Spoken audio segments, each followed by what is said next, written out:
आज जो कुछ सिंध हाउस में हुआ, पीटीआई के कारकुनान बशमूल 2 उनके एमएनएज वहां गए, जिस तरह सिंध हाउस का दरवाजा तोड़ा।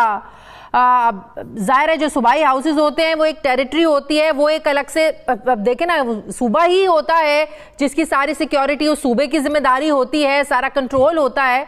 आज जो कुछ हुआ, आपको लगता है कि इसके पीछे हुकूमत है? क्योंकि हुकूमत तो कह रही है कि हम लोग तो तशद्दुद को बिल्कुल प्रोवोक नहीं करते हैं, हम अदम तशद्दुद की सियासत पर बिलीव रखते हैं। तो इतने कारकुनान का वहां पर उमड़ कर आना और इस तरह तोड़फोड़ करना, कौन जिम्मेदार है इसका? देखिए, पहली गुजारिश ये है कि वजीर आजम साहब खुद अपने मुखालिफिन को, किसी को बंदूक के निशाने पर रखे हुए हैं, किसी को ड्रोन अटैक में मारना चाहते हैं, किसी को पता नहीं क्या क्या, उनके अज़ाइम क्या है। वो सरेआम धमकियां दे रहे हैं कि जो मैं इनके साथ सलूक करूंगा इनकी नस्लें याद करेंगी। छुप के तो नहीं ना, किसी कमरे में बैठ के नहीं, जलसों में खड़े होकर सारे मीडिया के सामने, सारी दुनिया के सामने, पाकिस्तान के सामने नहीं, खुल के धमकियां दे रहे हैं। उनके वज़रात में जो कुछ कह रहे हैं वो तो खैर और उससे आगे चले जाते हैं, गाली गलोच की जबान इस्तेमाल हो रही है। हुकूमत वक्त हालात खराब करके तसादुम की तरफ जाना चाहती है। ये फाशिस्ट हैं, फाशिस्टों का स्टाइल यही होता है, अपने मुखालफों को दबाओ, मीडिया को दबाओ, अदालतों को दबाओ और धौंस धांधली के जरिए अपनी विल जो है लोगों पर मुसल्लत करो। मसला ये है कि जब वजीर आजम साहब खुद वायलेंस की दावतें दे रहे हैं, खुद 10 लाख लोगों के दावे कर रहे हैं और कह रहे हैं कि नहीं छोड़ूंगा मैं किसी को, उसका नीचे नतीजा यही होगा कि ये माइनस इमरान आज एक इस्लाही, ठीक है, और वो माइनस इमरान जो है वो एक प्रेस कॉन्फ्रेंस की शाह महमूद कुरैशी साहब ने, और उनके साथ थे असद उमर साहब और फवाद चौधरी साहब, और उन्होंने कहा कि जी माइनस इमरान किसी तौर कबूल नहीं होगा। और माइनस इमरान जो है वो उससे पहले कल हमने सुना जिसमें एमक्यूएम की तरफ से बात आई कि जी अगर इमरान खान साहब, हुकूमत जो है वो बच सकती है, इमरान खान साहब का जो है वो बचना मुश्किल नजर आता है। यानी माइनस इमरान एक फार्मूला चल रहा था। फिर दिन में आज ये हुआ कि वजीर आजम साहब ने भी जो इजलास किया उसमें भी उन्होंने कहा कि माइनस इमरान जो है वो किसी तौर पे काबिल कबूल नहीं होगा। और ये जो वज़रा है उन्होंने भी कहा कि जी इमरान खान।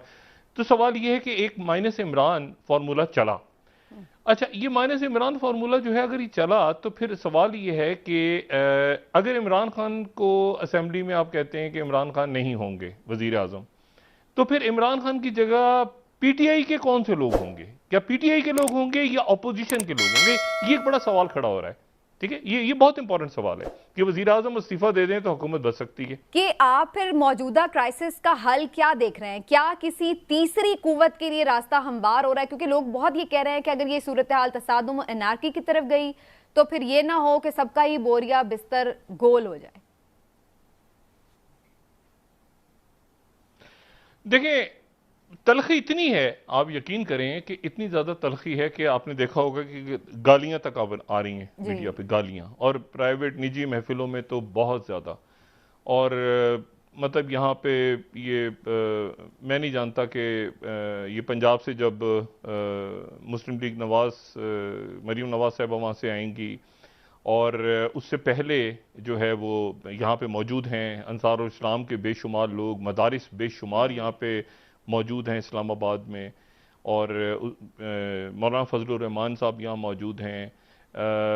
मतलब ये तसादुम की तरफ मामला जाना नहीं चाहिए, लेकिन जो लबो लहजा है ना सबका इस वक्त, जैसे आज राना सनाउल्लाह साहब ने कहा कि जी हमारे भी लोग तैयार हैं अपने अपने इलाकों में, अगर हमारे किसी कारकुन पे कुछ हुआ तो उनके घरों पे हम दावे बोलेंगे।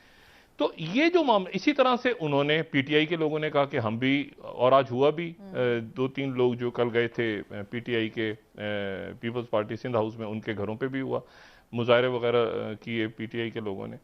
तो ये मामला जो है ऑलरेडी सड़कों पे है, ठीक, ये सड़कों पे मामला ऑलरेडी है, पार्लियामेंट में जाने से पहले ही सड़कों पे है। अगर आप देखें ना